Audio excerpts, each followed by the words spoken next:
What horrors lie within when a young girl's soul is consumed by an ancient evil, and the only hope for salvation lies in the sacred rituals of the Catholic Church. Clara Germana Cele was a 16-year-old girl from Natal, South Africa, now KwaZulu-Natal, born in 1890 to an African mother and European father.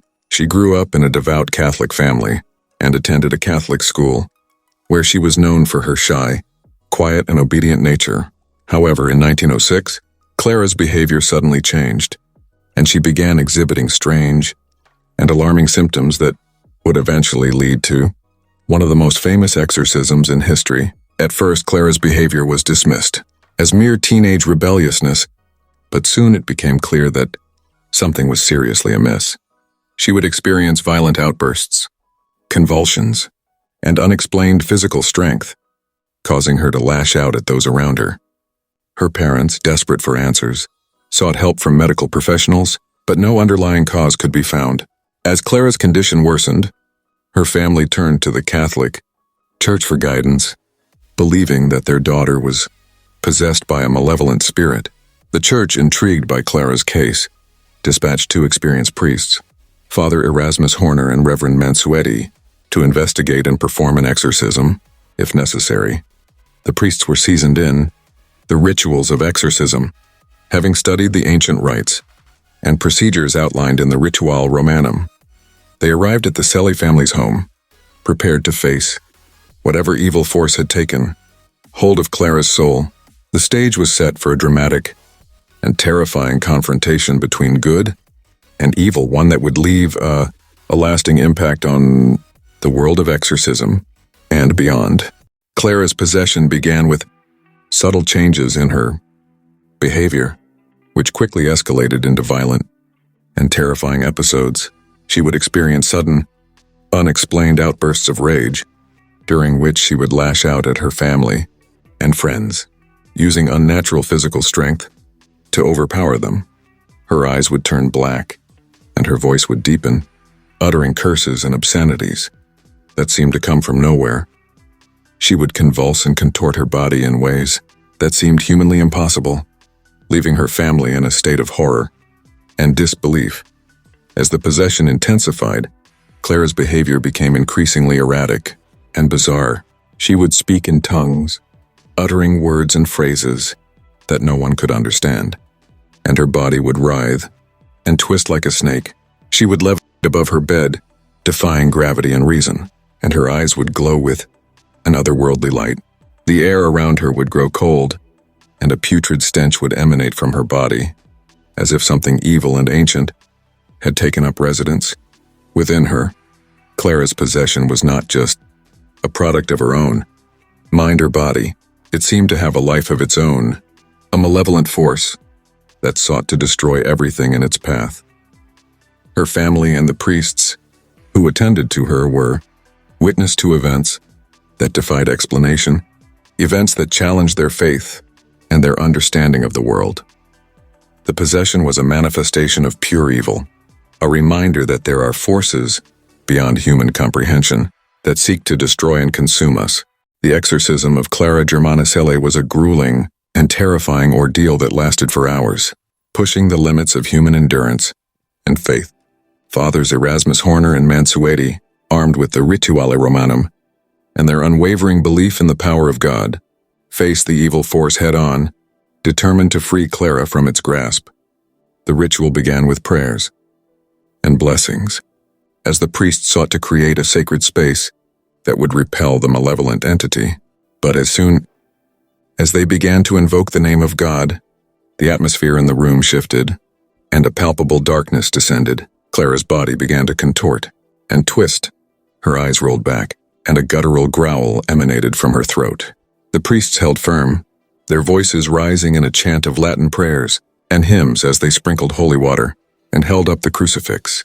The entity, enraged by the sacred symbols, unleashed a torrent of fury, causing Clara's body to writhe and convulse. The priests stood firm, their faith unwavering, as they commanded the entity to depart. The battle raged on, with the priests using every weapon in their arsenal to weaken the entity's hold on Clara. As the hours passed, the intensity of the exorcism only grew, with Clara's body seemingly possessed by an unending supply of energy and malevolence, but the priest refused to yield, their prayers and invocations fueling their determination to free Clara from the clutches of evil. Finally, after what seemed like an eternity, the entity let out a deafening scream, and Clara's body slumped, exhausted. The priest continued to pray, ensuring that the entity was vanquished, and Clara's soul was finally free. As the ritual ended, a sense of peace descended upon the room, and Clara, now freed from the grip of evil, wept tears of relief and gratitude. In the aftermath of the exorcism, Clara Germana Cele was left physically and emotionally drained, but finally free from the grip of the malevolent entity that had terrorized her for so long. The priests, Fathers Erasmus Horner and Mansuetti, were equally exhausted, but their faith and resolve had been strengthened by the ordeal. As news of the exorcism spread, the community was shocked and fascinated by the tale of demonic possession and liberation. Clara's family, overjoyed to have their daughter back, struggled to come to terms with the events that had transpired. They were grateful to the priests and the church, but also scarred by the experience. Clara herself was taken into the care of the church, where she received spiritual and psychological guidance to help her rebuild her life. She was hailed as a symbol of faith and resilience, and her story inspired many to deepen their devotion to God. However, the experience had left its mark on her, and she would carry the scars of possession and exorcism with her for the rest of her life. The priests, too, were changed by the experience, their faith tested and strengthened by the battle against evil. They continued to serve the church, using their knowledge and experience to help others afflicted by malevolent forces.